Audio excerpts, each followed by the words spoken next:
Ipagdasal natin, ngayon ang araw ng mga patay, ang ilaw na nakikita nyo ngayon ay buhay ng mga tao. Sumama kayo sa akin.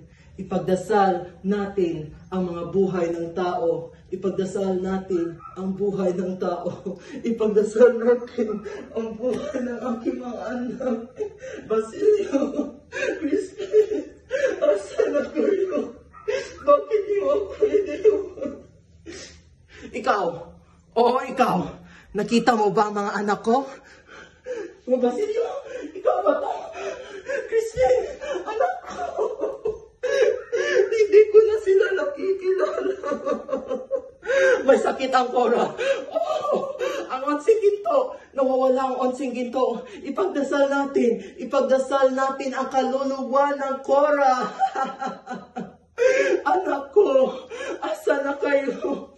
Basilio, Crispin, dalawa ang anak ko. Asa na kayo? Uwi na tayo mga anak ko.